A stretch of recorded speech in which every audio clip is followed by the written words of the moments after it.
आपने अष्टवक्र के बारे में सुना है? हम्म? अष्टवक्र का मतलब उनके शरीर में 8 तरह की विकलांगताएं थीं। वे ऐसे पैदा हुए थे क्योंकि उन्हें उनके अपने पिता ने श्राप दिया था जब वे अपनी माता की कोख में थे। उनके पिता भी एक मशहूर संत थे और एक महान विद्वान थे जो कई जीवन कालों में बहुत कुछ प्राप्त कर चुके थे। जब पत्नी गर्भवती हो तो परंपरा का हिस्सा है कि गर्भवती स्त्री को सभी ग्रंथ, अच्छी चीजें और ज्ञान सुनना चाहिए क्योंकि उसे गलत और नकारात्मक चीजें नहीं सुननी चाहिए। उसे अच्छा संगीत और अच्छी चीजें सुननी चाहिए। लोग भगवत गीता और वेद पढ़ते हैं, वे समझे या ना समझे फर्क नहीं पड़ता। बच्चा सुनेगा और धीरे धीरे वो सुनकर उसका विकास प्रभावित होगा। तो यही करते हुए पिता कुछ बोल रहे थे, एक ग्रंथ समझा रहे थे।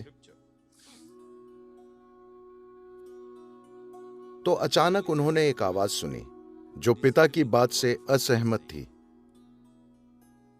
The child from within the womb said, "No, that is not it. You didn't get it right." बच्चे ने कोख से कहा, नहीं, ये सही नहीं है, आप नहीं समझे। पिता इससे इतना चिढ़ गए कि बेटा पैदा भी नहीं हुआ और अस्वीकार कर रहा है।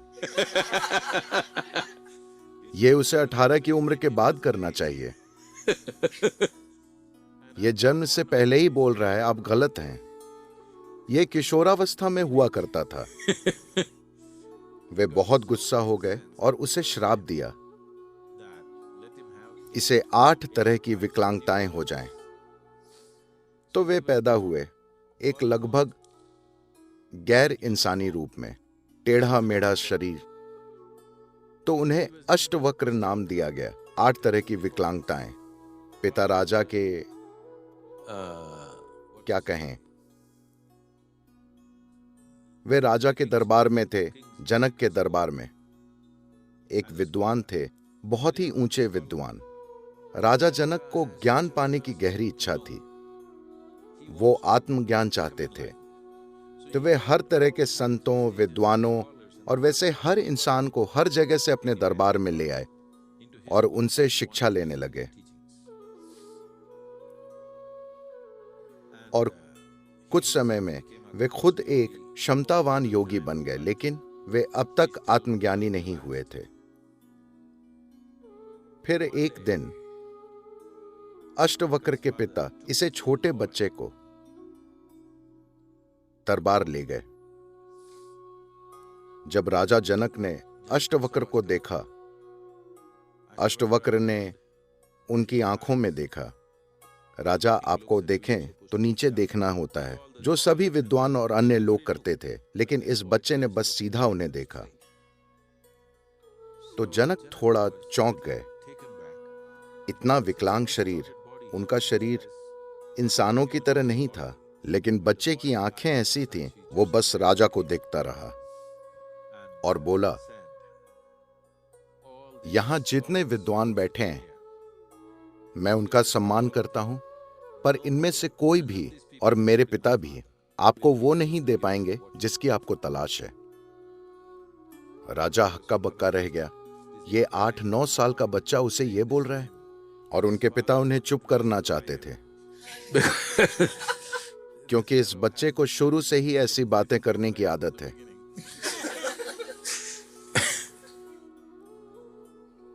फिर अष्टवक्र 12 या 14 की उम्र में परिवार छोड़कर जंगल चले गए।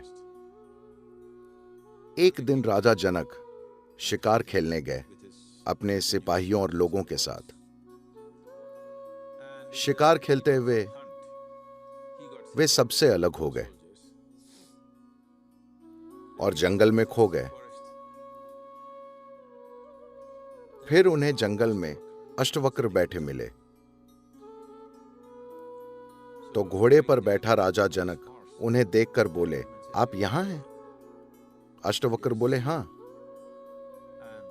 और उन्होंने अपने तरीके से उनसे कहा कि मैं ही आपको यहां लाया हूं, उन सभी लोगों से दूर। अगर आप बस मुझसे निर्देश लेने के लिए तैयार हों तो मैं आपको वहां पहुंचा दूंगा जहां आप जाना चाहते हैं। राजा जनक ने पूछा, क्या आपने मेरे सिपाहियों को देखा? क्या आपने शाही लोगों को देखा है? क्योंकि वे उन्हें ढूंढकर घर जाना चाहते थे। अष्टवक्र ने पूछा, आपके लिए ज्यादा महत्वपूर्ण क्या है, वो जो आप जीवन भर ढूंढते रहे हैं, या घर वापस जाना क्या महत्वपूर्ण है? इसका राजा पर बहुत असर हुआ। वे बोले, नहीं, मैं सिर्फ वही चाहता हूं, महल वापसी की मुझे कोई चिंता नहीं है। और वे घोड़े से नीचे उतरना चाहते थे। उन्होंने एक पैर ऊपर उठाया और वे ऊपर थे, एक टांग ऊपर, एक यहां। अष्टवक्र बोले, रुको, वहीं रुक जाओ। जब राजा घोड़े से उतरने ही वाले थे, वे बोले, वहीं रुक जाओ। असुविधा की स्थिति में घोड़े पर ऐसे एक पैर ऊपर, एक पैर रकाब में, वे बोले, वहीं रुको। ये पहली ज़ेन घटना थी, ठीक है? ये 8000 साल पहले हुआ था और जनक को आत्मज्ञान हो गया। उस असुविधा की स्थिति में वे अचानक आत्मज्ञानी हो गए। वे नीचे उतरे, अष्टवक्र के आगे झुके और वहीं रहना चाहते थे। कुछ समय बाद अष्टवक्र बोले, आप महल वापस जाइए। जनक बोले, बिल्कुल नहीं, महल मेरे लिए कुछ नहीं है, मैं वापस नहीं जाऊंगा।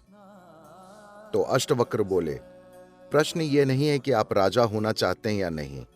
इस देश के नागरिकों को आत्मज्ञानी राजा की जरूरत है, तो आपको वापस जाना चाहिए। तो उन्होंने जनक को वापस भेज दिया।